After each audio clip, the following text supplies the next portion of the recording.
കേന്ദ്രമാം ത്രിയേക ദൈവത്തെ ഞാൻ നിത്യം ആരാധിക്കും.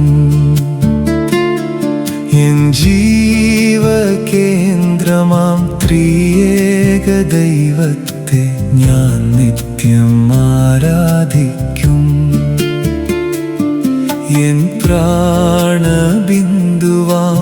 ആ ദിവ്യ സ്നേഹത്തിൽ ഞാനെന്നും ഈറനാകും. എൻ പ്രാണബിന്ദുവാം ആ ദിവ്യ സ്നേഹത്തിൽ ഞാനെന്നും ഈറനാകും.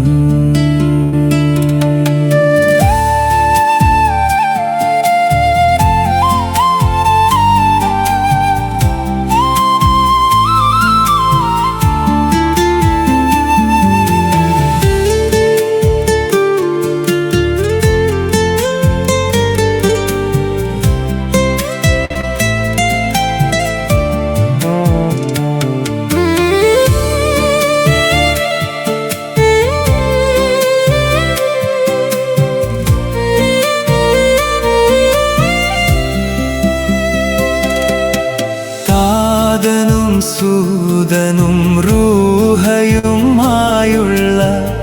നിത്യഗാധ ബന്ധം. താതനും സൂതനും റൂഹയുമായുള്ള നിത്യഗാധ ബന്ധം. ലോകം മുഴുവൻ ആ സ്നേഹം പടർത്തുവാൻ എന്നിലും പകർന്നിടുന്നു. ലോകം മുഴുവൻ ആ സ്നേഹം പടർത്തുവാൻ എന്നിലും പകർന്നിടുന്നു. എൻ ജീവകേന്ദ്രമാം ത്രിയേക ദൈവത്തെ ഞാൻ നിത്യം ആരാധിക്കും. എൻ ജീവകേന്ദ്രമാം ത്രിയേക ദൈവത്തെ ഞാൻ നിത്യം ആരാധിക്കും.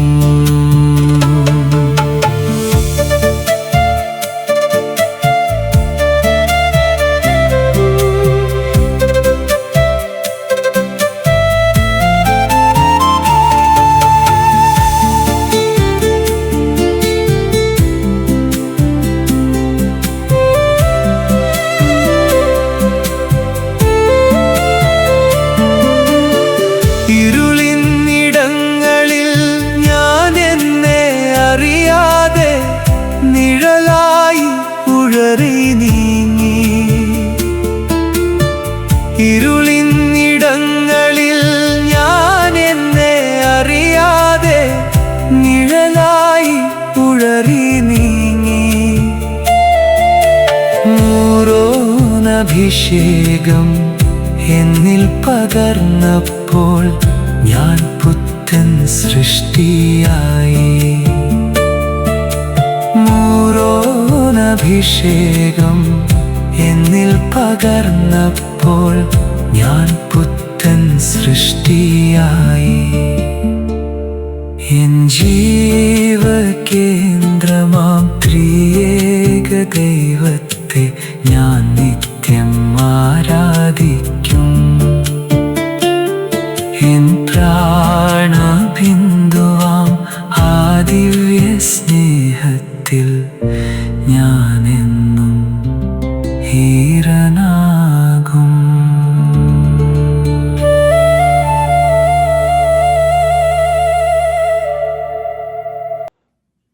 എല്ലാവർക്കും നമസ്കാരം. ഈ വാർദ്ധക്യത്തെ പറ്റി ഒരു പഴയ തമാശ കലർന്ന പഴഞ്ചൊല്ലുണ്ട്. വാർദ്ധക്യം വിനയമുള്ള മാന്യനാണ്. പല പ്രാവശ്യം അദ്ദേഹം വാതിലിൽ മുട്ടും, എന്നാൽ നമ്മൾ വാതിൽ തുറക്കാൻ വിസമ്മതിക്കും. ഒടുവിൽ അയാൾ കതക് ബലമായി തള്ളി തുറന്ന് അകത്തേക്ക് പ്രവേശിക്കും. അപ്പോൾ ആളുകൾ പറയും അയാൾ മര്യാദ കെട്ടവനാണ് എന്ന്. ഇത് വളരെ ശരിയാണ്. വാർദ്ധക്യത്തിൻ്റെ ലക്ഷണങ്ങളെ എങ്ങനെ ഒഴിവാക്കാം, വാർദ്ധക്യത്തിൽ നിന്ന് എങ്ങനെ നമുക്ക് രക്ഷപ്പെടാൻ സാധിക്കും. ഇങ്ങനെയുള്ള ബ്ലോഗുകളും എസ്സേകളും വീഡിയോകളും ഒക്കെ നമ്മൾ ധാരാളം കാണുന്നുണ്ട്. യഥാർത്ഥത്തിൽ ആരും വാർദ്ധക്യത്തെ ഇഷ്ടപ്പെടുന്നില്ല, ആരും അതിനെ അപ്രീഷിയേറ്റ് ചെയ്യുന്നില്ല, അഭിലഷിക്കുന്നില്ല എന്നുള്ളതാണ് യാഥാർത്ഥ്യം. എങ്കിലും വാർദ്ധക്യം ഒരു അനിവാര്യതയാണ്. ബൈബിള് പറയുന്നത്, നീ എൻ്റെ ആയുസ്സിനെ 4 കൈവിരൽ നീളം ആക്കിയിരിക്കുന്നു. 4 കൈവിരൽ കൊണ്ട് തിരിക്കാവുന്ന വിധത്തിൽ മനുഷ്യന്റെ ആയുസ് തരംതിരിച്ചിരിക്കുകയാണ്. മനുഷ്യന്റെ ശൈശവം, ബാല്യം, കൗമാരം, യൗവനം, ഈ 4 വിരലുകളാണ് മനുഷ്യനെ അടയാളപ്പെടുത്തുന്നത്. 5ാമതൊരു വിരലുണ്ട്. ഈ 5ാമത്തെ വിരലാണ് വാർദ്ധക്യം. ശൈശവദശയും ബാല്യകാലവും കൗമാര കുതൂഹലങ്ങളും യൗവന ശക്തിയുമൊക്കെ കഴിയുമ്പോൾ മനുഷ്യൻ വാർദ്ധക്യത്തിലേക്ക് കാലെടുത്ത് വെക്കും. ഈ വാർദ്ധക്യം എന്നാണ് തുടങ്ങുന്നതെന്ന് ചോദിച്ചാൽ അതിന് അഭിപ്രായ വ്യത്യാസമുണ്ട്. പഴയ കാലത്തൊക്കെ 40 വയസ്സ് കഴിയുമ്പോൾ വാർദ്ധക്യം ആരംഭിക്കുമായിരുന്നു. പിന്നെ അത് 50ആയി, 55ആയി, 60ആയി, 65ആയി. ഇപ്പൊ അമേരിക്ക പറയുന്ന 67ആണ്. ഇപ്പൊ 67 വയസ്സാകാതെ അമേരിക്കയില് ആർക്കും പെൻഷൻ കൊടുക്കത്തില്ല. മിക്കവാറും ഒക്കെ പെൻഷൻ ആളുകൾ മേടിച്ചതുവാ. ഇനി അത് കൂട്ടാൻ പ്ലാൻ ഉണ്ടെന്നാ കേട്ടെ. അങ്ങനെ വാർദ്ധക്യത്തെ മുന്നോട്ട് തള്ളിക്കൊണ്ടിരിക്കുകയാണ്. സങ്കീർത്തനങ്ങളുടെ പുസ്തകം 90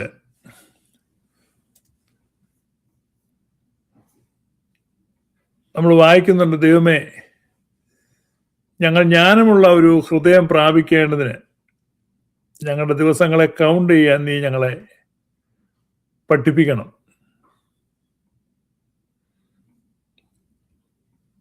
എങ്ങനെയാണ് ജ്ഞാനമുള്ള ഹൃദയം പ്രാപിക്കുന്നത്? ജ്ഞാനമുള്ള ഒരു ഹൃദയം ഞങ്ങൾക്ക് കിട്ടുവാൻ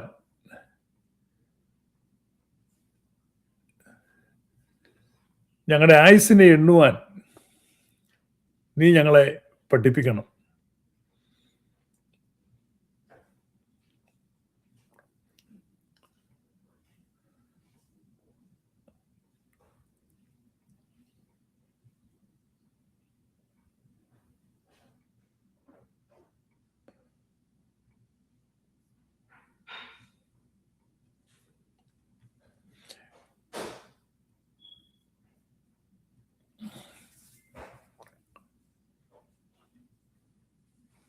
Human wisdom begins with the acknowledgement of the limitation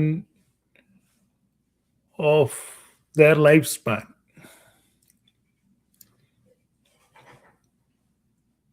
Acknowledging the limitations, ഈ അതിരുകളും കാലങ്ങളും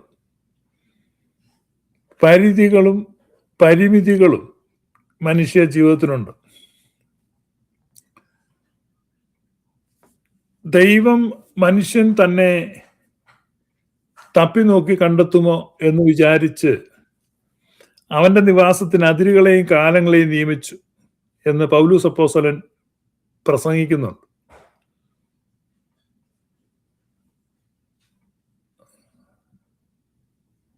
നമ്മുടെ ജീവിതത്തില് പരിധികളുണ്ട്, പരിമിതികളുണ്ട്, അതിരുകളുണ്ട്, കാലങ്ങളുണ്ട്. നമുക്കെല്ലാം നമ്മുടെ ഇഷ്ടം പോലെ ചെയ്യാൻ പറ്റുന്നില്ല. എല്ലാം നമ്മുടെ ഇഷ്ടത്തിനൊന്നും നടക്കുന്നില്ല. അപ്പൊ അതെന്തുകൊണ്ടാണ് എന്ന് ചോദിച്ചാൽ ദൈവത്തെ അന്വേഷിക്കാൻ വേണ്ടിയാണ്. എപ്പോഴെങ്കിലും നിങ്ങളുടെ ജീവിതത്തിൽ നിങ്ങൾക്കൊരു പരിധിയോ പരിമിതിയോ തോന്നുമ്പോൾ there you have to start seeking God. അപ്പോൾ നിങ്ങളുടെ ജീവിതത്തിൽ ഒരു ചുരുക്കമുണ്ടെങ്കിൽ, ഒരു പ്രതിസന്ധി ഉണ്ടെങ്കിൽ, അല്ലെങ്കിൽ പഴയ പോലെ കയറ്റം കയറാൻ പറ്റുന്നില്ല, അല്ലെ പഴയപോലെ ഉയരത്തിലേക്ക് പോകാൻ പറ്റും, ഉയരത്തെ പേടി വരുന്നു, പഴയ പോലെ കാലുയർത്താൻ പറ്റുന്നില്ല, പഴയതുപോലെ വേഗത്തിൽ നടക്കാൻ പറ്റുന്നില്ല. പരിധികളാണ്. ഈ പരിധി എന്ന് പറയുന്ന എല്ലാ പ്രായത്തിലും ഉണ്ട് കേട്ടോ. വാർദ്ധക്യത്തിൽ മാത്രമല്ല, ചെറുപ്പക്കാരിലും ഉണ്ട്. കൂട്ടുകാരൻ അയർലൻഡിന് പോയി, എനിക്ക് പോകാൻ പറ്റുന്നില്ല. പരിധിയാണ്. ഒരാൾ ഇംഗ്ലീഷ് ചാനൽ നീന്തി കടന്ന്, എനിക്ക് നാട്ടിലെ തോട് പോലും നീന്താൻ പറ്റുന്നില്ല. പരിധിയാണ്. Limitations, boundaries. നമുക്കുള്ള ലിമിറ്റേഷൻസിനെയും ബൗണ്ടറീസിനെയും തിരിച്ചറിയുക. അപ്പോൾ ഹ്യൂമൻ വിസ്ഡം എവിടുന്നാണ് നമ്മൾ മനസ്സിലാക്കേണ്ടത്? Human wisdom begins with recognising limits. നമ്മൾ ഈ അതിരുകളെ തിരിച്ചറിയുമ്പോൾ, നമ്മുടെ ഭാരതീയ ചിന്തയിൽ മനുഷ്യന്റെ ആയുഷ്കാലത്തെ അവര് തരംതിരിച്ചിരിക്കുന്നത് ബ്രഹ്മചര്യം, ഗൃഹസ്ഥാശ്രമം, വാനപ്രസ്ഥം, സന്യാസം, അങ്ങനെ 4ആയിട്ടാണ് അവർ തിരിക്കുന്നത്. ഇതിൽ ബ്രഹ്മചര്യം എന്നത് ആദ്യത്തെ ഘട്ടമാണ്. ഈ ബ്രഹ്മചര്യം എന്നൊരു കൊച്ചു ജനിക്കുമ്പോൾ ബ്രഹ്മചാരിയായിട്ടാണെന്ന് പറഞ്ഞാൽ യഥാർത്ഥത്തിൽ അൺഡിവൈഡഡ് കോൺസെൻട്രേഷൻ പഠനത്തിൽ കൊടുക്കുക, ഏകാഗ്രതയോടെ പഠിക്കുക. പിന്നീട് വിവാഹം കഴിച്ച് കുടുംബജീവിതത്തിലേക്ക് വരുന്നു. അതാണ് ഗൃഹസ്ഥാശ്രമം, അതൊരു ആശ്രമമാണ്. പിന്നീട് വാനപ്രസ്ഥം, റിട്ടയർമെന്റ് ലൈഫാണ്.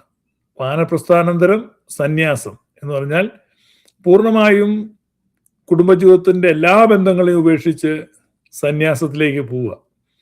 ഇതൊരു ഐഡിയൽ ലൈഫ് സൈക്കിളായിട്ട് പഴയ കാലത്ത് ഇന്ത്യയിലൊക്കെ അങ്ങനെയായിരുന്നു കണ്ടിരുന്നത്. ഈ സ്ട്രിക്റ്റ് ആയിട്ട് അല്ല, ഇത് ഇങ്ങനെ ഓവർലാപ്പ് ചെയ്തു വരും. ഇപ്പൊ സന്യാസത്തിന്റെ എലമെന്റ്സ് വാനപ്രസ്ഥത്തിൽ തന്നെ ഉണ്ടാകാം. ഈവൻ ഗൃഹസ്ഥാശ്രമികൾക്ക് പോലും സന്യാസത്തിന്റെ എലമെന്റ്സിൽ ചരിക്കുന്ന ആളുകളുണ്ട്. അപ്പൊ ഇതാണ് ഒരു തരംതിരിവ്. കാരണം എല്ലാ രാജ്യങ്ങളിലും ഇപ്പൊ നമ്മൾ താവോയിസം നോക്കിയാലും സമാനമായ ചിന്ത അവിടെയും കാണാൻ പറ്റും. മിക്കവാറും ലോകത്തിലെ എല്ലാ സംസ്കാരങ്ങളിലും ആശയ സംഹിതകളിലും ഈ ഒരു തരംതിരിവ് നമുക്ക് കാണാൻ പറ്റും. ഈ രൂപത്തിൽ അവര് ഈ വാർദ്ധക്യത്തെ സമീപിക്കുന്നു. ജീവിതത്തിലെ വാർദ്ധക്യം എന്ന പ്രതിഭാസത്തെ ഫിലോസഫിക്കലി എങ്ങനെയാണ് അവർ കാണുന്നത്? പൗലോസ്ലീഹ പറയുന്നത് മനുഷ്യ ജീവിതത്തെ പറ്റി വ്യത്യസ്തമായ ഒരു കാഴ്ചപ്പാട് ഈ പൗലോസ്ലീഹ കൊടുക്കുന്നുണ്ട്. നമ്മൾ എപ്പോഴും വായിക്കുന്ന ഒരു വാക്യമാണ്.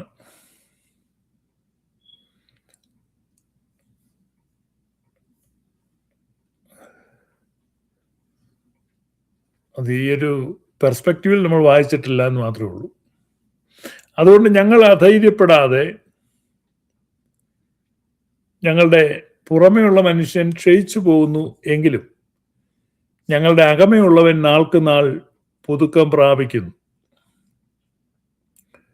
For which cause we faint not, but though our outward man perish, yet the inward man is renewed day by day.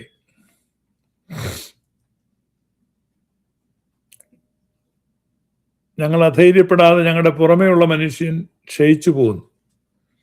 ഇതൊരു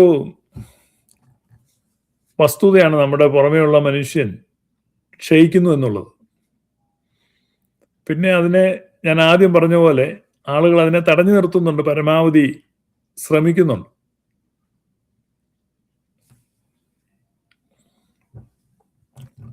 കഴിഞ്ഞ ദിവസം ഈ മലയാള സിനിമാ നടി രേവതിയുടെ ഒരു ഇന്റർവ്യൂ ഈ യൂട്യൂബിലോ എവിടെയോ കണ്ടു. ഒരു നന്നായി വാർദ്ധക്യം വരെ ബാധിച്ചിട്ടുണ്ട്. എന്നാൽ അവരത് ഒട്ടും മറച്ചു വെക്കുന്നില്ല. ആ സിറ്റീസ് അവർ അങ്ങനെ വെച്ചിട്ടുണ്ട്. അവരുടെ ഫിലോസഫി ആയിരിക്കാം, കാരണം അത് മറച്ചു വെക്കുന്നുണ്ട്. അർത്ഥമില്ല. അല്പസമയം മെനക്കെട്ടാൽ അവർക്ക് ചെറുപ്പക്കാരിയായി തന്നെ തോന്നിപ്പിക്കാനൊക്കെ സാധിക്കും. അവരതിൽ വലിയ അർത്ഥം കാണുന്നില്ല. എന്നാൽ അവരോടൊപ്പം അഭിനയിച്ച, നമ്മൾക്ക് രേവതി അഭിനയിച്ച സിനിമകളൊക്കെ ഓർമ്മയുണ്ട്. കാക്കോത്തി കാവിലെ അപ്പൂപ്പൻ താടികളോ അല്ലെ കിലുക്കമോ, ഇതൊക്കെ നമ്മുടെ ഓർമ്മയിൽ വരുന്ന രംഗങ്ങളാണ്. അപ്പൊ ആ ഒരാൾ എത്ര പെട്ടെന്നാണ് വൃദ്ധയായിട്ട് നമ്മുടെ മുമ്പിൽ പ്രത്യക്ഷപ്പെടുന്നത്. ഇപ്പൊ ഞാൻ എൻ്റെ കീഴെ കമന്റുകൾ നോക്കി, ഒരുപാട് ആളുകൾ അസ്വസ്ഥരാണ്. വാർദ്ധക്യം ബാധിക്കുക എന്നുള്ള ആ ഒരു സത്യത്തെ ആളുകൾ പകപ്പോടെ അല്ലെങ്കിൽ മടിയോടെ വൈമനസ്യത്തോടെ ഒക്കെയാണ് കാണുന്നത്. അവർക്ക് ഉൾക്കൊള്ളാൻ പറ്റുന്നില്ല. ഇപ്പൊ ഞാൻ ഈ വീഡിയോ കണ്ടപ്പോഴേ എനിക്ക് കമന്റ്സ് നോക്കണമെന്ന്, ആളുകൾ ഇതിനെ എങ്ങനെയാണ് കാണുന്നത്. ആളുകൾക്ക് അത് ഉൾക്കൊള്ളാൻ ബുദ്ധിമുട്ടാണ്. കാരണം രേവതിയോടൊപ്പം നായകനായിട്ട് അഭിനയിച്ച മോഹൻലാലോ അല്ലെങ്കിൽ മറ്റ് നടന്മാരോ ഒക്കെ ഇപ്പോഴും ഒരുപാട് പുട്ടിയൊക്കെ ഇട്ട് ചെറുപ്പക്കാരാകാനും ഒക്കെ ശ്രമിച്ച് അഭിനയിച്ചുകൊണ്ടിരിക്കുമ്പോൾ ഇത് അവർക്കും കൂടെ ഉള്ള ഒരു വെല്ലുവിളിയായിട്ടാണ് സത്യത്തിൽ പല ആളുകളും കമന്റിൽ എഴുതിയിരിക്കുന്നത്. അപ്പൊ കമന്റുകൾ വായിക്കുന്നത് വളരെ രസമായിരുന്നു. ഞാൻ പറഞ്ഞ ആളുകളുടെ ഒരു മനോഭാവമാണ്. അപ്പൊ യഥാർത്ഥത്തിൽ ഒരു സുറിയാനി ക്രിസ്ത്യാനി ഈ ഒരു കാര്യത്തിൽ വളരെ ഗ്രാഹ്യമുള്ളവരായിരിക്കണം. കാരണം സുറിയാനി സഭയുടെ ഉപദേശത്തിലും ആരാധനാക്രമത്തിലും ഇത് വളരെ അടിസ്ഥാനപരമായി തന്നെ ദൃഢമായി രേഖപ്പെടുത്തിയിട്ടുള്ള ഒന്നാണ് ഈ ഒരു ഫാക്റ്റ്. കാരണം സ്പിരിച്വാലിറ്റി എന്നാൽ എന്താണ്? സ്പിരിച്വാലിറ്റി, ദ ട്രൂ സ്പിരിച്വാലിറ്റി, യഥാർത്ഥ ആത്മീകത, ഇന്ന് നമ്മൾ കാണുന്ന ആത്മീകത യഥാർത്ഥ ആത്മീയതയല്ല. ഇപ്പം നിങ്ങൾക്കൊരു മോചനം തരാം, നിങ്ങൾക്ക് ഒരു കാര്യം സാധിക്കാൻ വേണ്ടി ഉദ്യോഗ കയറ്റം, സ്ഥലം മാറ്റം, വസ്തു കച്ചവടം, വിവാഹം, കുടുംബത്തിലെ സ്വസ്ഥത, സന്താന സൗഭാഗ്യം, ബിസിനസ്സിലെ ഉയർച്ച, കൃഷിയിലെ വളർച്ച, ഇങ്ങനെയുള്ള കാര്യങ്ങളൊക്കെ പ്രോമിസ് ചെയ്തിട്ട് അതിനുവേണ്ടിയുള്ള ചില കർമ്മങ്ങൾ, പൂജകൾ, ഇതാണ് ഈ കരിസ്മാറ്റിക്കാരും കാനാടി കുട്ടിച്ചാത്തൻ മടങ്കാരും ഒരുപോലെ ഓഫർ ചെയ്യുന്നത്. കൃപാസനം ജോസഫ് അച്ഛൻ, വട്ടായിൽ അച്ഛൻ, വഴുതക്കാട്ടച്ഛൻ, വളവനാൽ അച്ഛൻ തുടങ്ങി ഒരുപാട് അച്ഛന്മാരും പിന്നെ സന്യാസിമാർ, അവരുടെ പേരെനിക്ക് പെട്ടെന്ന് ഓർമ്മ കിട്ടുന്നില്ല, ഒരുപാട് യോഗികളും അതുപോലെ സിദ്ധവൈദ്യന്മാരും പിന്നെ സിദ്ധന്മാരും ഒക്കെ ഉണ്ട്. മുസ്ലിങ്ങളുടെ ഇടയിലും സമാന പരിപാടി നടത്തുന്ന ആളുകളുണ്ട്. അവരുടെ പേരുകളൊന്നും പരിചയമില്ല. നമുക്കാകെ ഈ ഏറ്റവും കൂടുതൽ നമുക്ക് ബൊമ്പാർഡ് ചെയ്ത് വരുന്നത് ഈ പേരുകൾ, ഇതൊക്കെ ജോസഫ് അച്ഛൻ, മട്ടായിലച്ഛൻ, വളവനാലച്ഛനൊക്കെ ആയതുകൊണ്ട് പറഞ്ഞു എന്നേ ഉള്ളൂ. ഒരുപാട് ആളുകളുണ്ട്, ഒത്തിരി ആൾ കൂട്ടം ഉണ്ടാകുന്നുണ്ട്. അപ്പൊ ഇതൊന്നും സ്പിരിച്വാലിറ്റി അല്ല. What is true spirituality? True spirituality ആരംഭിക്കുന്നത് what is the meaning of life, ജീവിതത്തിന്റെ അർത്ഥം എന്താണ് എന്ന് അന്വേഷിക്കാൻ തുടങ്ങുന്നിടത്താണ് ട്രൂ സ്പിരിച്വാലിറ്റി. എന്ത് കഴിക്കും, എന്തുടുക്കും എന്നത് അന്വേഷിക്കലല്ല, അത് ലോകജാതികൾ അന്വേഷിക്കുന്നത് കർത്താവിന്റെ കമന്റാണ്. ആകയാൽ നിങ്ങൾ അതിനെക്കുറിച്ച് വിചാരപ്പെടണ്ട. കർത്താവ് വെട്ടിക്കളഞ്ഞതാണ്. മലയിലെ പ്രസംഗത്തിലാട്ടോ. മലയിലെ പ്രസംഗം എന്ന് പറഞ്ഞാൽ നിങ്ങൾക്കറിയാമല്ലോ, sermon on the mount. Sermon on the mount അല്ലെങ്കിൽ ഗിരിപ്രഭാഷണത്തിൽ കർത്താവ് വളരെ വ്യക്തമായിട്ട് പറഞ്ഞു, നിങ്ങൾ ഈ വക കാര്യങ്ങളെക്കുറിച്ച് അന്വേഷിക്കേണ്ട.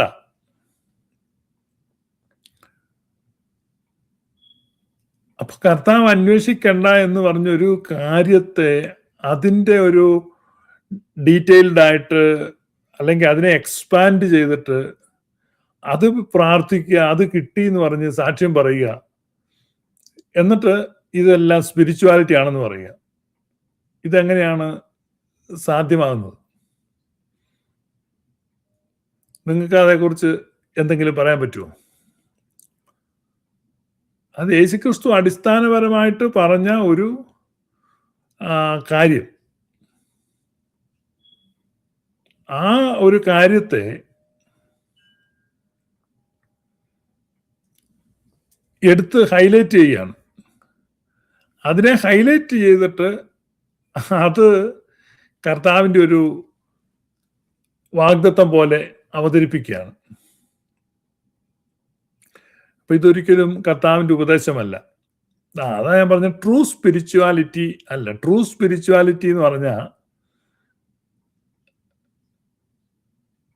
ജീവിതത്തിന്റെ അർത്ഥം എന്താണ് എന്ന് അന്വേഷിച്ചിട്ട്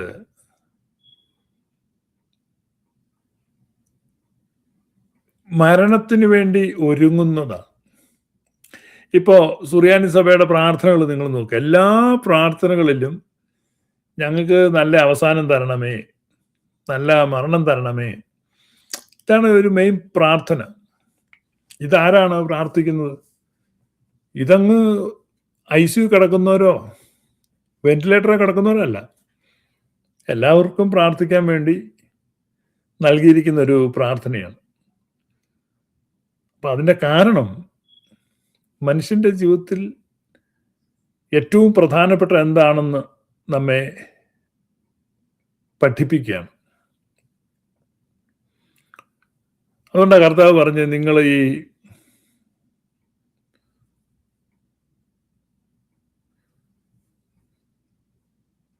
കർത്താവ് പറഞ്ഞ വാക്ക് ഞാൻ എടുക്കാം. അതുകൊണ്ട് ഞാൻ നിങ്ങളോട് പറയുന്നത്, എന്ത് തിന്നും എന്തു കുടിക്കും എന്ന് നിങ്ങളുടെ ജീവനായിക്കൊണ്ടും എന്തുടുക്കും എന്ന് ശരീരത്തിനായിക്കൊണ്ടും വിചാരപ്പെടരുത്. ആഹാരത്തെക്കാൾ ജീവനും ഉടുപ്പിനേക്കാൾ ശരീരവും വലുതല്ലോ.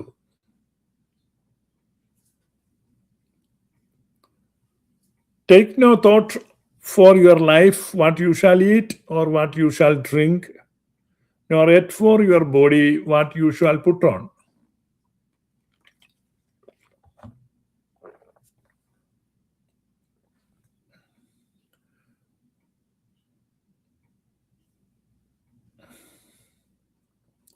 ഇപ്പൊ നിങ്ങൾ കണ്ടോ, ഇവിടെ കർത്താവ് പറയുന്നത് കുറച്ച് ചിന്തിക്കണമെന്നല്ല. കർത്താവ് പറയാം, അതേക്കുറിച്ച് നിങ്ങൾ വിചാരപ്പെടരുത് എന്ന് പറയുമ്പോൾ നമ്മൾ ഈ ഒരു കാര്യം കർത്താവിൻ്റെ മുമ്പിൽ ഒരു വലിയ പ്രാർത്ഥനാ വിഷയമായിട്ട് അവതരിപ്പിച്ചാൽ ഈ കർത്താവ് ആയിരിക്കരുത് ആ പ്രാർത്ഥന കേൾക്കുന്നത്. നിങ്ങൾക്ക് എല്ലാത്തിനും വചനം എന്ന് പറയുന്ന ആളുകളുണ്ട്. വചനത്തിൽ അങ്ങനെയുണ്ടോ? ബൈബിളിൽ അങ്ങനെയുണ്ടോ? യേശുക്രിസ്തു നേരിട്ട് പറഞ്ഞ കാര്യങ്ങൾക്ക് പെന്തക്കോസ്തുകാരും കരിസ്മാറ്റിക്കാരും ഒരു പ്രാധാന്യവും കൊടുക്കുന്നില്ലെന്നുള്ളതാണ്. അപ്പൊ ഇവരെത്ര വഞ്ചകന്മാരാണ് എന്ന് നിങ്ങൾ ഓർക്കണം. കർത്താവ് ഇങ്ങനെ പറഞ്ഞിട്ടില്ല. അവരോട് ചോദിക്കേണ്ട ഇതാണ്. അവരോട് വലിയ വലിയ കാര്യങ്ങളൊന്നും ചോദിക്കരുത്. സിമ്പിളായിട്ടുള്ള കാര്യം ചോദിക്കണം. കർത്താവ് ഇങ്ങനെ പറഞ്ഞല്ലോ, ഇങ്ങനെയുള്ള കാര്യങ്ങളിൽ വിചാരപ്പെടരുത്. പിന്നെ നിങ്ങൾ ഇത് ഫുൾ ടൈം ഇരുന്ന് പ്രാർത്ഥിക്കുന്നത് എങ്ങനെയാണ്? ഇതൊക്കെ എങ്ങനെ സാധിക്കുന്നതാ പോയി എന്ന് അവരോട് ചോദിക്കണം. അപ്പൊ ആകാശത്തിന് കീഴിലുള്ള സകലത്തിനും ഒരു സമയമുണ്ട്. ആകാശത്തിന് അത് നമ്മുടെ സോളമൻ പറഞ്ഞിരിക്കുന്നതാണ്. എല്ലാത്തിനും ഒരു സമയമുണ്ട്. ആകാശത്തിന്റെ കീഴിലുള്ള സകല കാര്യത്തിനും ഒരു കാലമുണ്ട്. അത് സോളമൻസ് വിസ്ഡമാണ്, ശലോമോന്റെ ജ്ഞാനം. എല്ലാത്തിനും ഒരു സമയമുണ്ട്. ആകാശത്തിന് കീഴിലുള്ള സകല കാര്യത്തിനും ഒരു കാലമുണ്ട്. ജനിപ്പാനൊരു കാലം, മരിപ്പാനൊരു കാലം, നടുവാനൊരു കാലം, നട്ടത് പറിപ്പാനൊരു കാലം, കൊല്ലുവാനൊരു കാലം, സൗഖ്യമാക്കുവാനൊരു കാലം. This is Solomon's wisdom. Solomon ജീവിതത്തിന്റെ അവസാനം എഴുതുന്ന പുസ്തകമാണ്. അദ്ദേഹം പറയുന്നുണ്ട്, ഞാൻ എല്ലാ കാര്യങ്ങളും കണ്ടു, ഒരുപാട് യാത്ര ചെയ്തു. അദ്ദേഹം ഒരുപാട് വിവാഹം കഴിച്ചു. വിവാഹം കഴിക്കാതെ ഒരുപാട് സ്ത്രീകളെ സ്വന്തമാക്കി. ലോകത്തിലെ സുഖങ്ങളെല്ലാം അനുഭവിക്കാൻ ശ്രമിച്ചു. എന്നിട്ട് അദ്ദേഹത്തിന്റെ ലൈഫിന്റെ അവസാനം അദ്ദേഹം എഴുതുന്ന പുസ്തകമാണിത്. അപ്പം അദ്ദേഹം പറയുന്നത് ഇങ്ങനെയാണ്: ഓരോ seasons, meaning of life or meaninglessness of life. ജീവിതത്തിന് അർത്ഥമാണോ ഉള്ളത്, അർത്ഥ ശൂന്യതയാണോ ഉള്ളത്? ഇപ്പം നമ്മൾ ഈ ബൈബിളിലൂടെ പോകുമ്പോൾ ഇതിനകത്ത് എഴുത്തുകാർ കാണുന്ന മനുഷ്യ ജീവിതത്തെ പറ്റി ഒരുപാട് കമന്ററി നമുക്ക് കാണാൻ പറ്റും. ബൈബിളിൽ ഒത്തിരി രക്തരൂഷിതമായ സംഘർഷങ്ങളുടെ ചരിത്രം, യുദ്ധങ്ങളുടെ കഥകൾ, ഒറ്റിക്കൊടുക്കലിൻ്റെയും തള്ളിപ്പറച്ചിലിൻ്റെയും കൊലപാതകത്തിൻ്റെയും വ്യഭിചാരത്തിൻ്റെയും ഒക്കെ കഥകൾ ബൈബിളിൽ നിറച്ചുണ്ട്. അതിനിടയ്ക്ക് അവിടെയായിട്ട് ലൈഫിനെ സംബന്ധിക്കുന്ന പരാമർശങ്ങൾ നമുക്ക് കാണാം. ജീവിതത്തെ ഒരു ദിവസത്തോട് താരതമ്യപ്പെടുത്തി ബൈബിളിൽ എഴുതിയിട്ടുണ്ട്. ഒരു ദിനം പോലെയാണ്, ഒരു ദിവസം പോലെയാണ്. രാവിലെ പ്രാഭവത്തോടെ സൂര്യൻ ഉദിച്ചു വരുന്നു, പിന്നെ അത് നട്ടുച്ചയാവുന്നു, പിന്നെ സൂര്യൻ ചെറുതായിട്ട് പടിഞ്ഞാറിട്ട് ചായുന്നു, സായാഹ്നമാവുന്നു, അസ്തമന സൂര്യൻ അതിൻ്റെ പൂർണ്ണ ശോഭയെ കാണിക്കുന്നു, സൂര്യൻ അസ്തമിക്കുന്നു. ഇപ്പോൾ ബാലസൂര്യൻ ഉദിച്ചു വരുന്നത് തൊട്ട് ഇപ്പം മനുഷ്യൻ്റെ ഒരു ജീവിതവുമായിട്ട് താരതമ്യപ്പെടുത്തും. ശൈശവ, ബാല്യ, കൗമാരമൊക്കെ ആ മോർണിംഗ് സണ്ണാണ്. പ്രഭാത സൂര്യനിൽ ഉച്ചയാകുമ്പോഴേക്കും അവൻ കത്തിജ്വലിക്കുകയാണ്. അവൻ്റെ യൗവനത്തിൻ്റെ മധ്യമാണ്. ഏറ്റവും സ്ട്രെങ്ത് ഉള്ള, ഏറ്റവും പ്രൊഡക്ടിവിറ്റി ഉള്ള ഒരു കാലഘട്ടം യൗവനം. മോർണിംഗ് എന്ന് പറയുമ്പോൾ പ്രഭാതമാണ്. അത് ആ ഒരു ശിശു ജനിക്കുന്നതും ആ ശിശുവിൻ്റെ സാധ്യതകൾ വിലയിരുത്തപ്പെടുന്നതും നമുക്ക് രാവിലെ ചിന്തിക്കും ഇന്ന് എന്നൊക്കെ ചെയ്യണം. അപ്പം അതുകൊണ്ടാണ് ഇവിടെ നമ്മുടെ ഒക്കെ നാട്ടിൽ പിള്ളേരുണ്ടാകുമ്പോൾ ജാതകം എഴുതിക്കുന്നത്. ജാതകം ഇവൻ എന്തൊക്കെ ആയിത്തീരും, ഇവൻ എന്തെല്ലാം സാധ്യതയുണ്ട്. പിന്നെ അവിടെ ആ ഒരു ഇന്നസെൻസ്, ബാല്യസഹജമായ നിഷ്കളങ്കത, മോർണിംഗ് സണ്ണിനെ നമ്മൾ കാണുന്നത് എങ്ങനെയാണ്. പിന്നീടാണ് അതിൻ്റെ ശക്തി, അഭിലാഷം, ഉൽപാദനക്ഷമത, ഇതൊക്കെ യൗവനമാണ്. അത് മധ്യാഹ്ന സൂര്യൻ. പിന്നീട് ഈവനിങ്, സായാഹ്ന സൂര്യൻ. സായാഹ്ന സൂര്യനാകുമ്പം reflection and slowing and preparation for completion. ഈ എല്ലാത്തിനെയും പൂർത്തീകരിക്കുവാനുള്ള ഒരു തയ്യാറെടുപ്പാണ്, അവസാനത്തെ തയ്യാറെടുപ്പ്. നമുക്ക് ഈ ജോലിക്കൊക്കെ ആളുകളെ വിളിച്ചു കഴിയുമ്പോൾ നമ്മുടെ ആളുകളുടെ ഏറ്റവും വലിയൊരു പരാതി കേട്ടോ, അതിനകത്തൊരു വാസ്തവമുണ്ട്. ഉച്ച കഴിഞ്ഞ് പിന്നെ ഇവർ തട്ടുമുട്ടുമൊക്കെ കുറച്ചിട്ട് വയ്യെ സാധനങ്ങളൊക്കെ പാക്ക് ചെയ്യാൻ തുടങ്ങുക. പണി സാധനങ്ങൾ എടുത്തു വെക്കുക, കഴുകുക, ക്ലീൻ ചെയ്യുക. ഇപ്പൊ കൂലി കൊടുക്കുന്ന വീട്ടുകാരന് ആന്തലാണ്. 5 മണി വരെ പണിയാനാണ് നിർത്തിയിരിക്കുന്നത്. പക്ഷേ ഒരു 3:30 കഴിയുമ്പോഴേക്കും ഈ പുള്ളി പണിയായത് എടുത്തു വെക്കുന്നു, സഞ്ചി എടുത്തു വെക്കുന്നു, പാക്കപ്പിന് ഗെറ്റ് റെഡി ആകുക, തയ്യാറെടുക്കുകയാണ്. Preparation for completion. ജോലിക്ക് നിർത്തുന്നവർക്ക് വലിയ ബുദ്ധിമുട്ടാണ് കേട്ടോ. നിങ്ങൾ പണിക്കാരെ നിർത്തിയിട്ടുണ്ടേ അറിയാം. എൻ്റെ ഒക്കെ ചെറുപ്പത്തിൽ അങ്ങനെ ടൈമില്ലായിരുന്നു കൂലിപ്പണിക്കാർക്ക്. സൂര്യൻ അസ്തമിക്കുമ്പോഴാണ്. ഇരുട്ട് വീണാലും പണി മിച്ചമുണ്ടെങ്കിൽ 10 തൂമ്പായും കൂടെ കളച്ചാൽ ആ പറമ്പ് തീരുമെങ്കിൽ അതും കൂടെ കളച്ചിട്ടേ അവർ പോകത്തുള്ളൂ.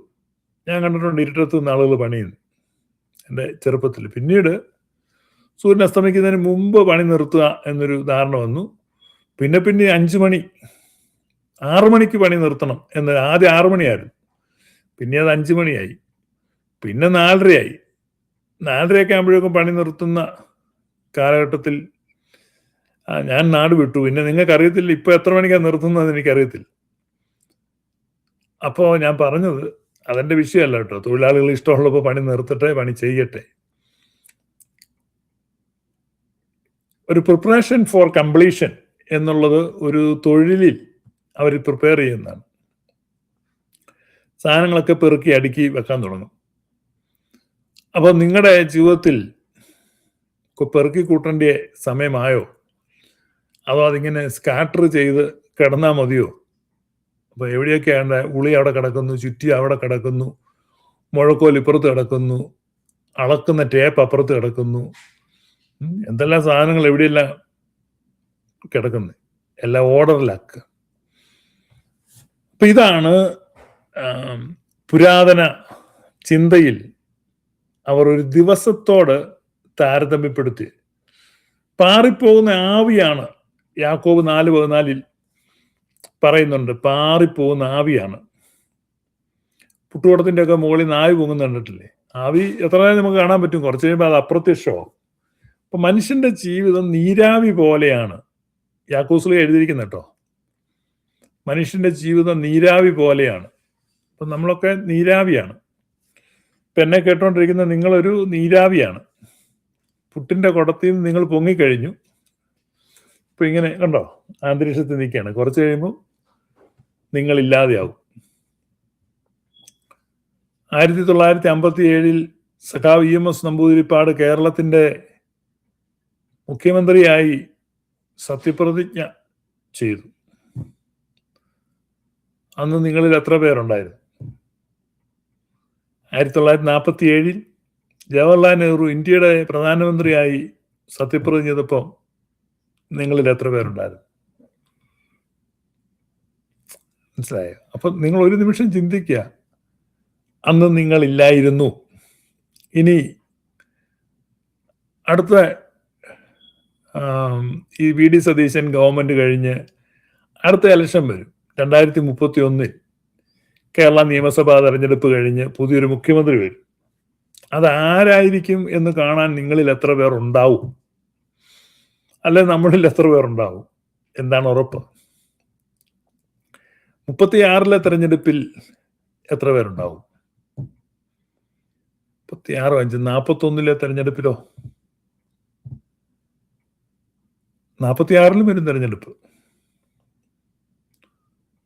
2051 തെരഞ്ഞെടുപ്പിൽ ഇല്ലേ എത്ര പേരുണ്ടാവും? ഇപ്പൊ കുറച്ച് കൊല്ലങ്ങൾക്ക് മുമ്പ് ഞാനിപ്പോ ഇതുവഴി പോകുമ്പോൾ 175 വർഷം മുമ്പ് വെച്ച മരങ്ങളാണ് ഈ ഹൂസ്റ്റൺ സിറ്റിയുടെ ഒരു ഭാഗത്ത് മുഴുവൻ നിൽക്കുന്നത്. മരങ്ങളുടെ ഒക്കെ ചുവട്ടി വർഷം വെച്ചിട്ടുണ്ട്, എഴുതി വെച്ചിട്ടുണ്ട്, അത് പ്ലാന്റ് ചെയ്ത്. അപ്പൊ എനിക്ക് ഭയങ്കര രസം അത് കാണുന്നത്. ഞാൻ ചുമ്മാ വണ്ടി നിർത്തി ആ മരത്തിന്റെ കീഴെ പോയിരിക്കും. ഒരു ഭയങ്കര രസമാണ്. ആ മരം വെച്ച് ഓരോ മരം വെച്ച വർഷമുണ്ട്. ഇപ്പൊ ഇന്ത്യയില് ശിപായി ലഹള തുടങ്ങുമ്പോഴാണ് ഇവിടെ ഇവർ ഈ മരം കുഴിച്ചു വെക്കുന്നത്. അപ്പൊ ഞാൻ ചിന്തിക്കും, ഇന്ത്യയിൽ അവർ ശിപായി ലഹള നടത്തുമ്പോൾ ഇവർ ഈ മരം ഇവിടെ കുഴിച്ചു വെച്ചു. ശിപായി ലഹള നടത്തിയവരും ഇല്ല, മരം കുഴിച്ചു വെച്ചവരും ഇല്ല. ആ ഒരു തലമുറ പോയി. അത് കഴിഞ്ഞ് 3-4 തലമുറ പിന്നെയും വന്നു. അപ്പോ ഓരോ തലമുറകളും കടലിൽ തിര വരുന്നത് പോലെയാണ്. ഒരു തിര ഇങ്ങോട്ട് വരിക, എത്ര സൗന്ദര്യമായിട്ട്, എത്ര ഗംഭീരമായിട്ടാണ് ആ തിര വരുന്നത്. തിരയുള്ള കടൽ തീരത്ത് നിങ്ങൾ പോയിരിക്കണം. ഒരു തിര, പിന്നെയും തിര, പിന്നെയും തിര. ആദ്യം വന്ന തിര എവിടെ പോയി എന്ന് ചോദിച്ചാൽ അതിനെ പിന്നെ കാണാൻ പറ്റുന്നില്ല. അപ്പോ ഒന്നും അവശേഷിക്കുന്നില്ല. അപ്പം ഈ ഭൂമിയിലെ മനുഷ്യന്റെ പ്രയത്നങ്ങൾ, ഏറ്റവും വലിയ പ്രയത്നം എന്താണെന്നറിയാം? അനശ്വരനാകാൻ, അമരനാകാനുള്ള പരിശ്രമമാണ്. Capture the moment. അതിന് നമ്മൾ ഫോട്ടോ എടുക്കുന്നത്. ഒരു മോമെന്റിനെ ഇന്നുവരെ ആരും ക്യാപ്ചർ ചെയ്തിട്ടില്ല. നിങ്ങൾ ഫോട്ടോ എടുത്തിട്ട് കഴിഞ്ഞ മാസം നിങ്ങൾ 1000 ഫോട്ടോ എടുത്തു. അതിലൊരു ഫോട്ടോയിൽ ഈ മാസം നോക്കിയോ? ഇല്ല. അടുത്ത മാസം നിങ്ങൾ നോക്കുവോ? ഇല്ല. ഈ ഒരു വർഷത്തിൽ നിങ്ങൾ ഇനി ക്രിസ്മസിനോടനുബന്ധിച്ച് 10 ദിവസം അവധി എടുത്ത ഫോട്ടോ എല്ലാം കൂടെ നോക്കുവോ? ഇല്ല. നിങ്ങളെടുത്ത ഫോട്ടോ ആരും നോക്കുമോ? ആരും നോക്കത്തില്ല. പക്ഷെ നിങ്ങൾ ഫോട്ടോ എടുക്കുന്ന പണി നിർത്തുവോ? ഇല്ല. നാളെ നിങ്ങൾ ഫോട്ടോ എടുക്കല്ലേ? എടുക്കും. എന്നിട്ട് എന്ത് ചെയ്യും? ഒന്നും ചെയ്യുകയില്ല. എന്ന് പറഞ്ഞാൽ ആരും ഗൗനിക്കുന്നില്ല. നമ്മൾ മനസ്സിലാക്കേണ്ടത്, human life is A story and it's goes on. മനസ്സിലായി? നിങ്ങൾക്കൊരു കഥയുണ്ട്. ആ കഥ നിങ്ങൾക്ക് ഏറ്റവും വിലപ്പെട്ടതാണ്. നിങ്ങൾക്ക് ഏറ്റവും പ്രഷ്യസ് ആണ് നിങ്ങളുടെ സ്റ്റോറി. അത് മറ്റൊരാൾ കേൾക്കണം. ഇതാണ് നിങ്ങളുടെ ആഗ്രഹം. അതിനാണ് നിങ്ങൾ ഈ കോൺവെർസേഷൻ നടത്തുന്നു. നിങ്ങളുടെ എക്സ്പീരിയൻസ്, നിങ്ങളുടെ കഥ. എൻ്റെ കഥ, എൻ്റെ അനുഭവം. എൻ്റെ കഥ, എൻ്റെ അനുഭവം. ഇതിങ്ങനെ നീട്ടിപ്പിടിച്ചോണ്ട് നമ്മൾ രാവിലെ തൊട്ട് നടക്കുന്നത്. ഇതാരെങ്കിലും ഏറ്റെടുക്കൂ, ഇത് കേൾക്കാൻ തയ്യാറാവുമോ? അപ്പോൾ അതിനുവേണ്ടി നമ്മൾ ചെറിയ ചെറിയ ഗ്രൂപ്പുകളിൽ മെമ്പർ ആവുന്നു, ചെറിയ ചെറിയ ക്ലബ്ബുകളിൽ അംഗമാവുന്നു, ചെറിയ കൂട്ടായ്മയിൽ പോയി നിൽക്കുന്നു.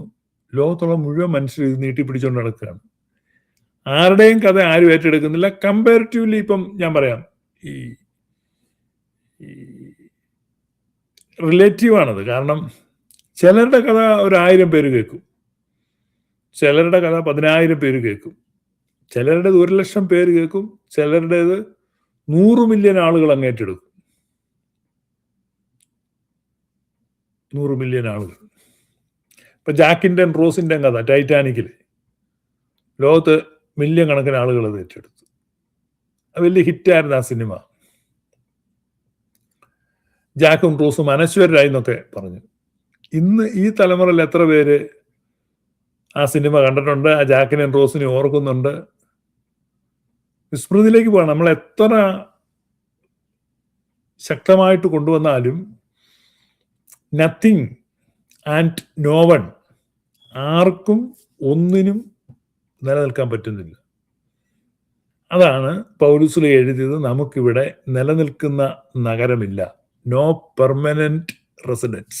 കാരണം ഇത് ഇങ്ങനെ ഒഴുകിപ്പോയിക്കൊണ്ടിരിക്കുക. നിങ്ങൾ പറയും എൻ്റെ കഥ കേൾക്കൂ, എൻ്റെ കഥ കേൾക്കൂ, ഇതൊന്ന് കേട്ടു നോക്കിക്കേ എന്ന് പറഞ്ഞ് രാവിലെ തൊട്ട് ഭിക്ഷാന്താഹികളെ പോലെ ആളുകൾ നടക്കുകയാണ്. കഥ കേള്. അപ്പം നമ്മുടെ കഥ, അപ്പോൾ എത്രയോ കോടിക്കണക്കിന് ആളുകളുടെ കഥ അൺഹേർഡായിട്ട്, ആരും കേൾക്കാതെ ആരും അറിയാതെ കഥ തീരുകയാണ്. അതുകൊണ്ടാണ് ഒരാൾ മരിക്കുമ്പോൾ കഥ കഴിഞ്ഞു എന്നൊരു പ്രയോഗം വന്ന്, ആ കഥ കഴിഞ്ഞു. പക്ഷേ മോസ്റ്റ് ഓഫ് ദ സ്റ്റോറീസ് അൺഹേർഡാണ്, ആരും കേൾക്കപ്പെടുന്നില്ല. ഇപ്പം നിങ്ങളുടെ കഥ ആരെങ്കിലും കേട്ടോ? നിങ്ങളുടെ കഥ ആരെങ്കിലും കേൾക്കുന്നുണ്ടോ? നമ്മുടെ കഥ ആര് കേൾക്കും? No one cares. പണ്ടൊക്കെ വീട്ടിൽ ചെന്ന് കഥ പറയുന്നു, പക്ഷെ ഇപ്പം വീട്ടിൽ ചെന്നാൽ വീട്ടിലുള്ളൊരു മൊബൈൽ ഫോണിൽ തിരക്കിലാണ്, ആരും കഥ കേൾക്കുന്നില്ല. ഇപ്പൊ നിങ്ങളുടെ കഥ എന്താണ്? നിങ്ങളുടെ കൂടെ ഇരിക്കുകയാണ്. അപ്പൊ മനുഷ്യജീവിതം എന്താണെന്നാണ് നമ്മൾ മനസ്സിലാക്കുന്നത്.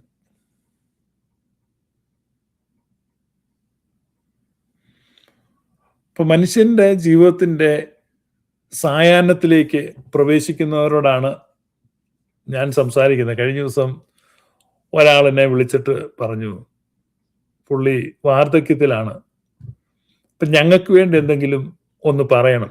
ഞങ്ങൾ ഇങ്ങനെ, ഞാനിതൊന്നും പറയുന്നില്ലെന്നാണ് അദ്ദേഹത്തിൻ്റെ പരാതി. അപ്പോഴാണ് ഞാൻ ചിന്തിച്ചത്, ജീവിത സായാഹ്നത്തിലുള്ള, അപ്പോൾ ചെറുപ്പക്കാർ ലീവ് ചെയ്യുക കേട്ടോ, ഇവിടെ കൊണ്ട് നിങ്ങൾ ഈ ലൈവിൽ നിന്ന് ലീവ് ചെയ്തോളുക. നിങ്ങൾ ചെറുപ്പക്കാർക്കുള്ള കാര്യങ്ങൾ അപ്പുറത്തെ റൂമിൽ പറയുന്നുണ്ട്, അങ്ങോട്ട് പോവുക. നമ്മുടെ പുറമേയുള്ള മനുഷ്യൻ നാൾ തോറും ക്ഷയിച്ചു വരുന്നെങ്കിലും അകമേയുള്ളവൻ പുതുക്കം പ്രാപിച്ചുകൊണ്ടിരിക്കുകയാണ്. അകമയുള്ളവൻ പുതുക്കം പ്രാപിക്കുകയാണ്.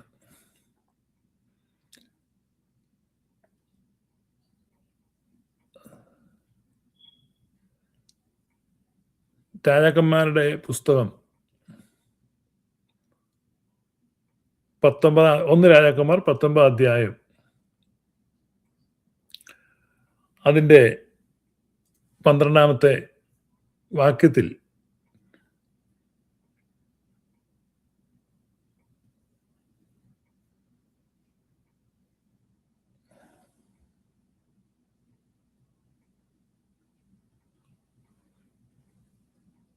നമ്മൾ വായിക്കുന്നത്,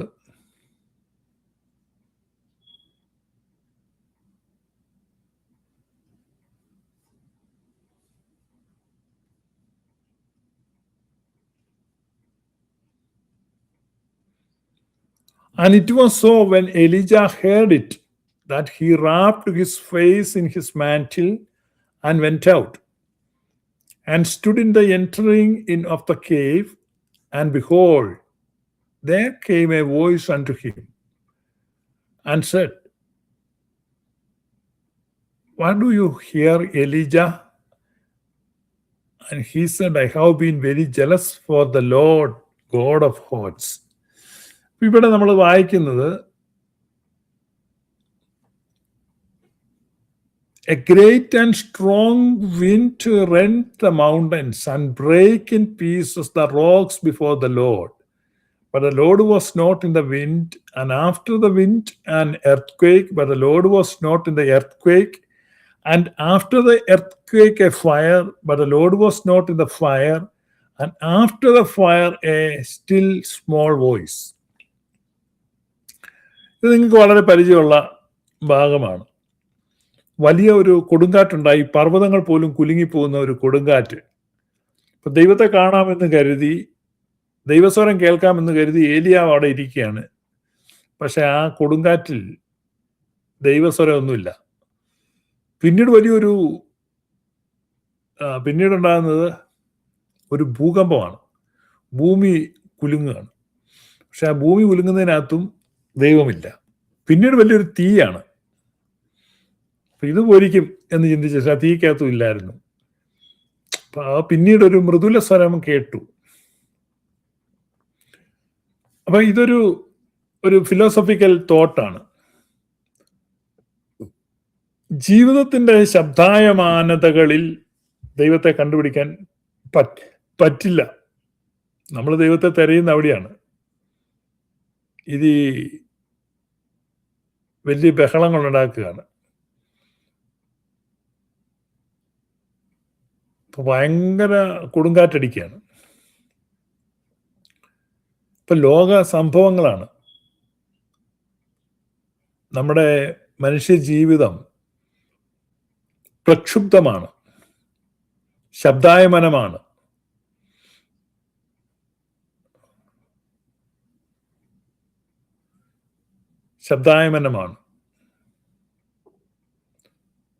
full of sound and fury എന്നാണ് വില്യം ഷേക്സ്പിയർ പറയുന്നത്. ശബ്ദമുഖരിതമായ വളരെ തിരക്കുള്ള ഒരു ജീവിതം. അപ്പൊ അവിടെയാണ് മനുഷ്യർ ബിസിനസ് ഡീല്, ജോലിയിലെ പ്രൊമോഷൻ, അത് ഇത് നമ്മളെ കൂടുതൽ തിരക്കുള്ളവരാക്കുകയാണ്. വളരെ വേഗത്തിൽ ആളുകൾ ഓടുകയാണ്, സഞ്ചരിക്കുകയാണ്. പഴയ മനുഷ്യരെക്കാൾ ഇന്ന് മനുഷ്യർ തിരക്കുള്ളവരാണ്. ജീവിതം മെച്ചപ്പെട്ടോ എന്ന് ചോദിച്ചാൽ അവിടെയാണ് പ്രശ്നം. പണ്ടത്തെ കാലത്തൊരു മനുഷ്യൻ വയലിൽ ജോലി ചെയ്ത് വൈകുന്നേരം സൂര്യൻ അസ്തമിക്കുമ്പോൾ അവൻ ശരീരമൊക്കെ ശുദ്ധിയാക്കി വീട്ടിൽ കയറി വരും. പിന്നെ അവൻ റെസ്റ്റ് എടുക്കുകയാണ്, റിലാക്സ് ചെയ്യാണ്. അവൻ വീട്ടിൽ വന്നു കഴിഞ്ഞാൽ അവൻ്റെ ഭാര്യയും മക്കളും കഞ്ഞിയൊക്കെ കുടിച്ച് അവനോട് കിടക്കുകയാണ്. ചിലപ്പം നല്ല കാലാവസ്ഥയാണ്, മുറ്റത്ത് കട്ടിലെടുത്തിട്ടിട്ട് കിടക്കും. അപ്പോൾ അവരെ നക്ഷത്രങ്ങളെയൊക്കെ കണ്ട് അബ്രഹാമത്തിന് ദൈവം കൊടുത്ത വാഗ്ദാനങ്ങളെയൊക്കെ ഓർത്ത് വളരെ റിലാക്സ്ഡ് ആയിട്ട് അവർ ജീവിതം ശാന്തമായിട്ട് കഴിച്ചു കൂട്ടും. ഇന്ന് അങ്ങനെയല്ല. ഇന്ന് ജോലി ചെയ്യുന്ന ഒരാൾ ജോലി ചെയ്തുകൊണ്ടിരിക്കുമ്പോൾ തന്നെ 1000 വാട്സാപ്പ് മെസ്സേജ് വരും, ഫോൺ കോൾ വരും, വൈകിട്ട് എന്താ പരിപാടി, പ്ലാനിങ് ആണ്. പിന്നെ അവൻ പുറത്തിറങ്ങി കഴിയുമ്പോൾ ട്രാഫിക്കാണ്. അപ്പം ഈ ട്രാഫിക്കിനകത്തൂടെ അവന് ഉദ്ദേശിക്കുന്ന സ്ഥലത്ത് എത്തിച്ചേരാനുള്ള വെപ്രാളമാണ്. അവൻ അലഞ്ഞും കഷ്ടപ്പെട്ടും ഒരു തരത്തിൽ അവിടെ എത്തുകയാണ്. അവിടെ എത്തിയ ആളുകളെ കണ്ടു കഴിയുമ്പോൾ ലേറ്റ് ആകുകയാണ്. ലേറ്റ് ആയി കഴിയുമ്പോൾ നാളെ രാവിലെ ജോലിക്ക് പോകേണ്ടതാണ്. പിന്നെ അവൻ അപ്പാർട്ട്മെന്റിൽ എത്താനുള്ള വേറൊരു തത്രപ്പാടാണ്. അവൻ എത്തുമ്പോൾ ഒത്തിരി ലേറ്റ് ആകുകയാണ്. അവന് ശരിക്കൊന്നും ഉറങ്ങാൻ പറ്റുന്നില്ല. വെളുപ്പിനെ വീണ്ടും അലാം വെച്ച് എഴുന്നേൽക്കുകയാണ്. അവൻ്റെ ശരീരം അവനോട് പറയും ഇച്ചിരി കൊണ്ട് ഉറങ്ങും, പക്ഷെ അവന് പറ്റുന്നില്ല. അപ്പൊ ഇവന്റെ ഒരു റുട്ടീൻ എന്ന് പറഞ്ഞു കഴിഞ്ഞാൽ ഇങ്ങനെയാണ്, ഇങ്ങനെ അങ്ങ് പൊക്കോണ്ടിരിക്കുകയാണ്. ഭയങ്കര അലച്ചിലാണ്. അതാണ് ഞാൻ പറഞ്ഞത്, വളരെ ശബ്ദമുഖരിതമാണ്. അപ്പൊ ഈ ഒരു പശ്ചാത്തലത്തിലാണ് വില്യം ഷേക്സ്പിയർ പറഞ്ഞ life is a tale told by an idiot full of sound and fury but signify nothing. ജീവിതം എന്ന് പറഞ്ഞാൽ അന്തസാര ശൂന്യവും ശബ്ദായമുഖരിതവുമായ ഒരു കഥയാണ്, ഒരു വിഡ്ഢി പറഞ്ഞ കഥയാണ്. Life is a tale told by an idiot. William ഷേക്സ്പിയറിന്റെ മാക്ബത്തിനകത്ത് പറയുന്നതാണ്. ജീവിതം ഒരു വിഡ്ഢി പറഞ്ഞ കഥയാണ്. But it is not a tale told by an idiot. അതാണ് ജീവിതം ഒരു കഥയാണെന്ന് പറഞ്ഞാൽ the story teller himself is a fool എന്നാണ് ഷേക്സ്പിയർ പറഞ്ഞത്. പക്ഷേ the author of life is not a fool. Bible പറയുന്നു Jesus Christ is the author of life. ജീവന്റെ നായകൻ, the author of your life. You are not the author of that story. You are not the author of your story. Your story is not yet written. Your book is not yet published. It's an unpublished book. ഒത്തിരി പേര് എന്നോട് പറയുന്നുണ്ട് പുസ്തകം എഴുതണം. ഇങ്ങനെ ഞാനിത് പുസ്തകമൊന്നും എഴുതിയിട്ടില്ല. പുസ്തകം എഴുതുന്നത് നല്ല കാര്യം, മോശമാണെന്നൊന്നും ഞാൻ പറയുന്നില്ല, നല്ല. കഴിഞ്ഞ ദിവസം ഒരാൾ എന്നോട് പറഞ്ഞു, നമ്മുടെ കൂടെയുള്ള ആളുകളാണ്, മരിച്ചു കഴിഞ്ഞാൽ എന്ത് ചെയ്യും?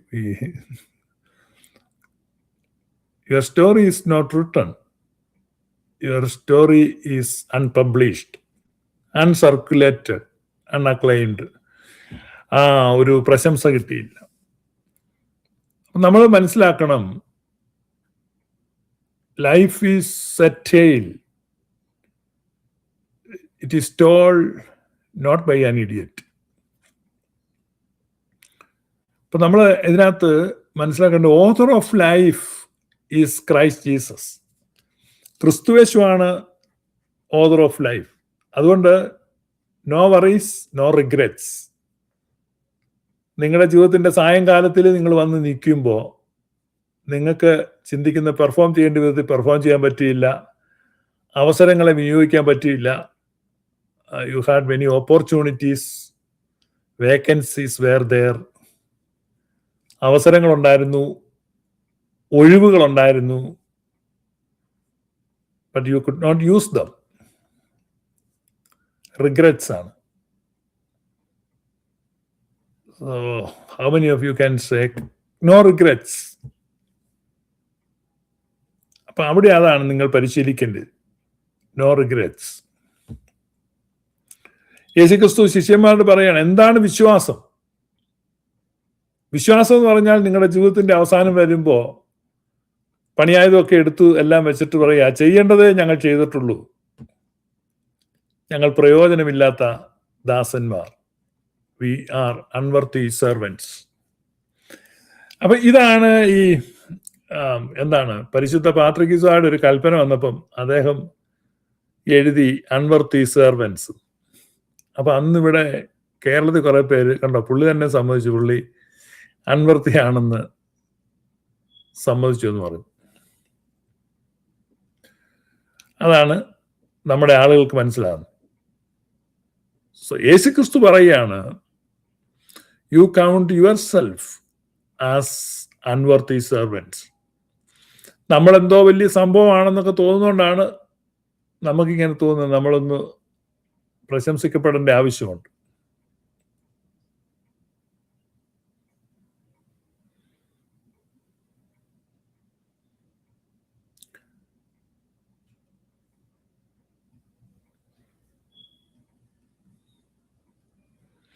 തന്നോട് കൽപ്പിച്ചു ദാസൻ ചെയ്തോളെ, അവണ്ണം നിങ്ങളോട് കൽപ്പിച്ചൊക്കെ ചെയ്ത ശേഷം ഞങ്ങൾ പ്രയോജനമില്ലാത്ത ദാസന്മാർ, ചെയ്യേണ്ടതേ ചെയ്തിട്ടുള്ളൂ എന്ന് നിങ്ങളും പറവീൻ.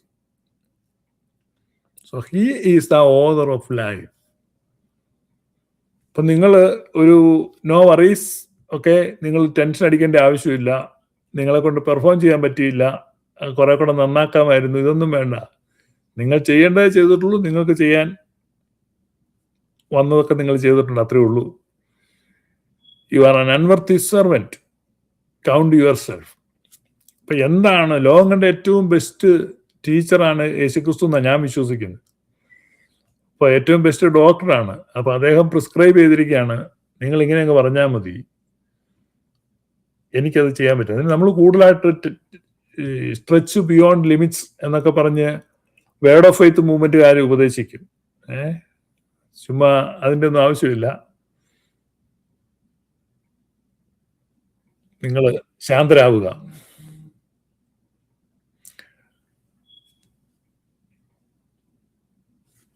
ഈ ബുദ്ധമതത്തിൽ അവര് വാർദ്ധക്യത്തെ കാണുന്നത് മായയിൽ നിന്ന് മോചനം കിട്ടുന്ന ഒരു വാതിൽ, ഒരു കവാടമായിട്ടാണ് അവർ അവതരിപ്പിക്കുന്നത്. വാർദ്ധക്യത്തെ ഒരു ബ്ലെസ്സിങ്സ് ആയിട്ടാണ്. ഇപ്പൊ താവോയിസം ആണെങ്കിലും ബുദ്ധിസം ആണെങ്കിലും എല്ലാം അവരങ്ങനെയാണ് കാണുന്നത്. ആകയാൽ മുറുകെ പറ്റുന്ന പാപവും സകല ഭാരവും വിട്ട് നമ്മുടെ മുമ്പിൽ വെച്ചിരിക്കുന്ന ഓട്ടം സ്ഥിരതയോടെ ഓടുക. എബ്രായർ 12:1. ഫിലിപ്പിയർ 4:11 പൗലുസിലെ പറയുന്നത്, എല്ലാ തരത്തിലും ഇരിക്കാൻ ഞാൻ ശീലിച്ചിരിക്കുന്നു. സമൃദ്ധിയിലിരിക്കാൻ, ദാരിദ്ര്യത്തിലിരിക്കാൻ, ഞെരുക്കത്തിലിരിക്കാൻ, ആരോഗ്യത്തിലിരിക്കാൻ, അനാരോഗ്യത്തിലിരിക്കാൻ എല്ലാം ഞാൻ ശീലിച്ചിരിക്കുന്നു. അപ്പം ജീവിതം നൽകുന്ന ലൈഫ് ലെസൺസിൽ നിങ്ങളത് പഠിച്ചിട്ട് ഈ ഈവനിങ്ങിൽ ഇരിക്കുമ്പോൾ ശാന്തരായിട്ടിരിക്കുക. ബുദ്ധമതൊക്കെ അവർ ഉപാദാന എന്നവർ പറയുന്ന ഇതാണ്, ഈ സെസേഷൻ, ജീവിതത്തിൻ്റെ ഉത്കണ്ഠകളിൽ നിന്ന്, വ്യവഹാരങ്ങളിൽ നിന്ന്, ആകുലതകളിൽ നിന്ന് മോചനം പ്രാപിച്ച് ഇരിക്കുകയാണ്.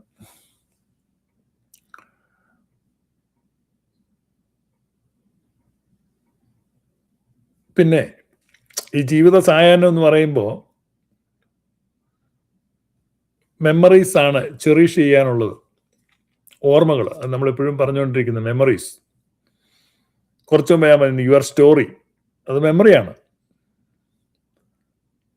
അപ്പം ഈവനിങ് എന്ന് പറഞ്ഞാൽ it is A time of integration. നിങ്ങളുടെ മെമ്മറീസ്, മീനിങ് ആൻഡ് റിക്കൺസിലിയേഷൻ, നിങ്ങളുടെ ഓർമ്മകളും അതിൻ്റെ അർത്ഥങ്ങളും അനുഭവങ്ങളും എല്ലാം വാരിക്കൂട്ടുക. അത് മാത്രമാണ് നിങ്ങൾക്ക് ചെയ്യാനുള്ളത്. സോ ഈവനിങ്ങിൽ എത്തിയിട്ടുള്ള, ഈവനിങ്ങിലാണെന്ന് തോന്നുന്ന ആളുകൾ ചെയ്യേണ്ട കാര്യം അതാണ്. മരണത്തിന് തൊട്ടു മുമ്പ് ജോസഫ് ചെയ്യുന്നത് അതാണ്. ഉൽപ്പത്തി പുസ്തകത്തിൽ ജോസഫ് ചെയ്യുന്നത്.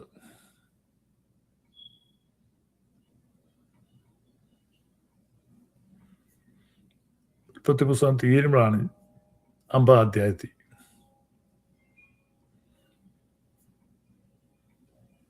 എനിക്ക് 50-20 തോന്നുന്നു. നോക്കട്ടെ.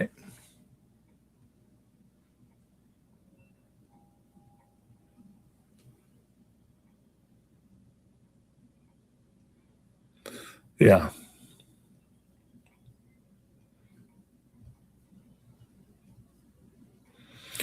But as for you, you thought evil against me, but God meant it unto good, to bring to pass, and it is this day, to save much people alive. Joseph ലൈഫിന്റെ ഏറ്റവും അവസാനം തിരിഞ്ഞു നോക്കിച്ച് പറയാണ്, ദൈവം എനിക്ക് നന്മ ചെയ്തു. അപ്പൊ ജീവിതത്തെപ്പറ്റി മുഴുവൻ എക്സ്പീരിയൻസസും മെമ്മറീസും എല്ലാം കൂട്ടിവെച്ചിട്ട് this is his reflection on his life.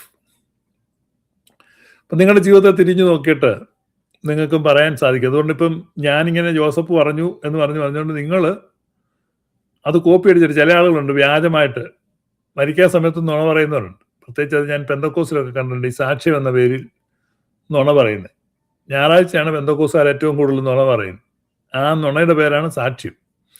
അപ്പം അങ്ങനെ സാക്ഷ്യം പറയുന്നതിൽ അർത്ഥമില്ല.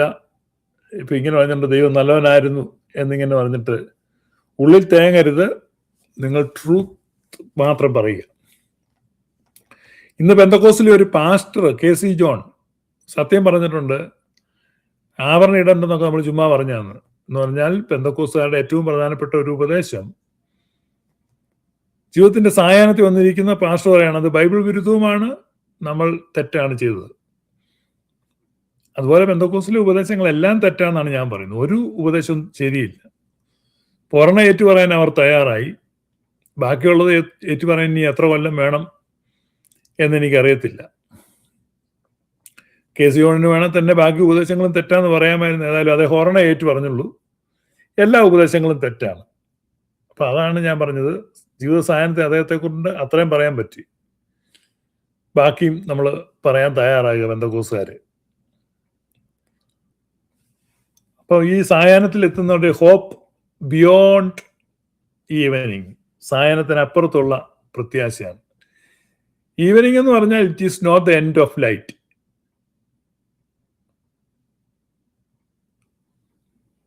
It is not the end of light. Evening എന്ന് പറഞ്ഞാൽ സൂര്യൻ അസ്തമിക്കുകയാണ്. എന്തിനാണ് ഈ സൂര്യൻ അസ്തമിക്കുന്നത്? മനോഹരമായ പ്രഭാപൂർണമായ ഒരു ഉദയത്തിന് വേണ്ടിയാണ് സൂര്യൻ അസ്തമിക്കുന്നത്. Sunset is not forever. സൂര്യാസ്തമയം എന്നേക്കുമല്ല. ദൈവത്തിൻ്റെ ഡെയിലി ബൈബിൾ ക്ലാസ് ആണിത്. ഓരോ ദിവസവും സൂര്യൻ അസ്തമിക്കുന്നു. നിങ്ങൾ ജനിച്ചപ്പോൾ മുതൽ കാണുന്നല്ലേ. ഒരസ്തമയവും പെർമനൻ്റ് അല്ല. നിങ്ങളുടെ ജീവിത സായാഹ്നത്തിലാണ് നിങ്ങൾ എത്തി നിൽക്കുന്നത് എന്ന് പറയുമ്പോൾ സൂര്യൻ അസ്തമിക്കും എന്നുള്ള ഉറപ്പാണ്. നിങ്ങൾ മരിക്കും, നിങ്ങൾ ലോകത്ത് നിന്ന് കടന്നു പോകും. That is sunset. നിങ്ങളുടെ ജനനം മുതൽ നിങ്ങൾ കാണുന്നതാണ് ഒരു സൂര്യാസ്തമനവും ഫൈനൽ അല്ല, പെർമനൻ്റ് അല്ല. It is not final, it is not permanent. ഓരോ അസ്തമയവും അതിനേക്കാൾ ഭംഗിയുള്ള പുതിയൊരു ഉദയത്തിന് വേണ്ടിയുള്ള ഒരുക്കം മാത്രമാണ്. നിങ്ങൾ ഈ ലോകത്തു നിന്ന് കടന്നു പോകാൻ പോവാണ്. അതാണ് നിങ്ങളുടെ വാർദ്ധക്യം. You are getting ready. You are preparing your self for the completion. സൂര്യൻ അസ്തമിക്കും. ആ സൂര്യാസ്തമയം കഴിയുമ്പോൾ ഒരു സൂര്യാസ്തമയത്തിൻ്റെ മെസ്സേജ് എന്താണെന്നറിയാമോ? ഒരു ശക്തിയുള്ള ഉദയം ഉടനുണ്ടാവും. That's the message of sunset. It's a preparation for a deeper dawn. ഒരു ശക്തിയുള്ള ഉദയത്തിന് വേണ്ടിയുള്ള, പ്രഭാതത്തിന് വേണ്ടിയുള്ള ഒരുക്കമാണ്.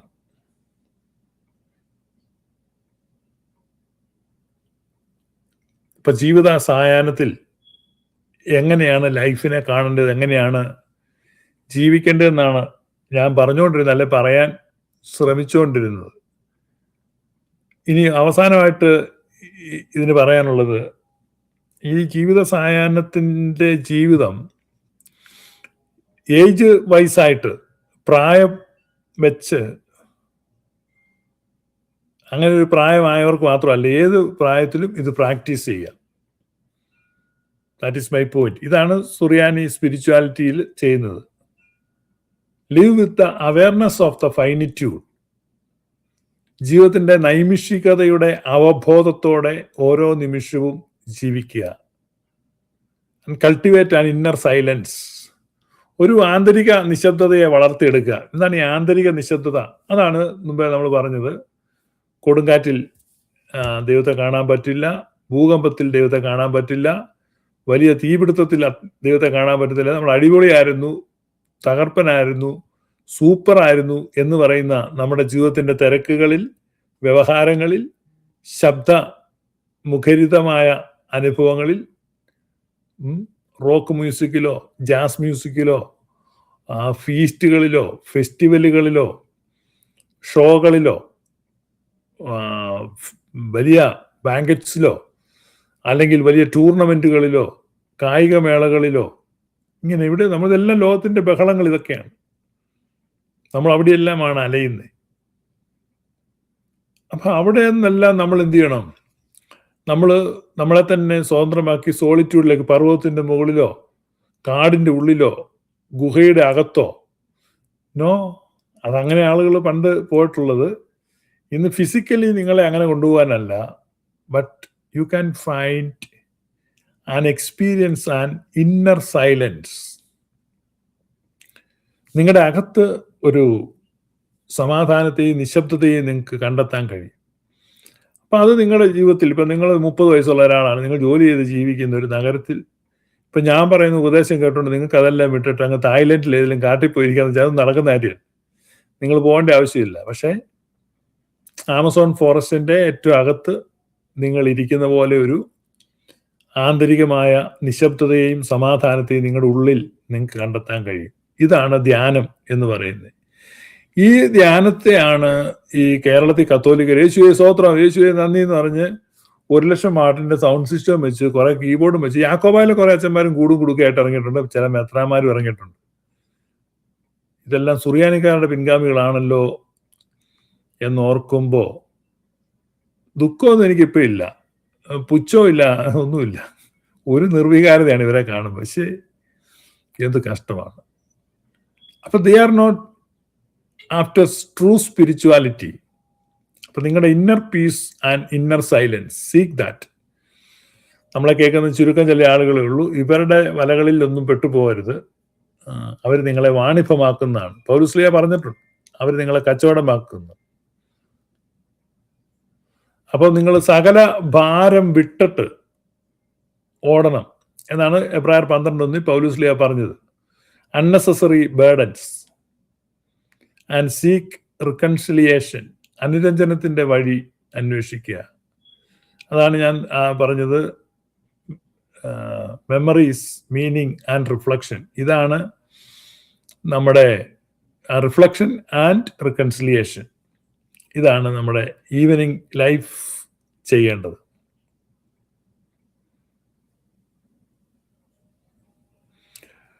ഒരു നിത്യമായ അർത്ഥത്തിനു വേണ്ടി ജീവിതത്തെ ക്രമീകരിക്കുക.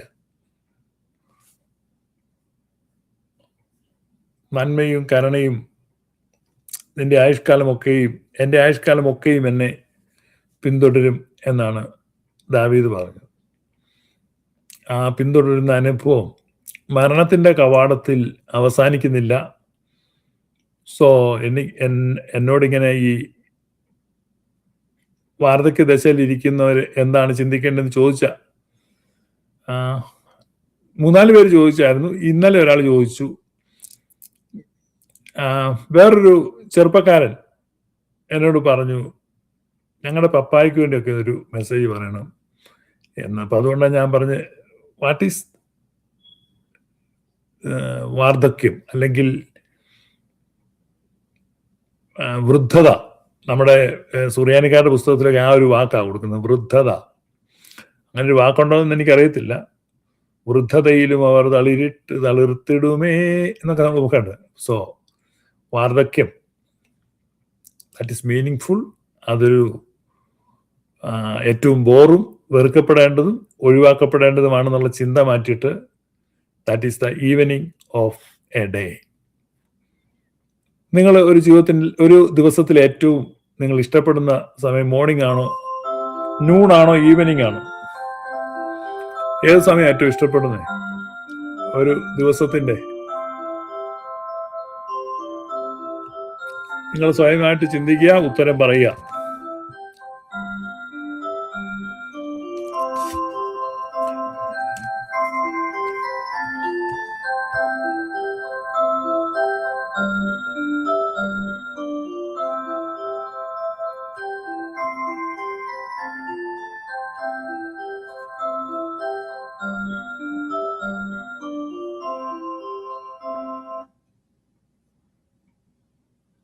ഇപ്പൊ നിങ്ങൾ ഏറ്റവും ഇഷ്ടപ്പെടുന്നത്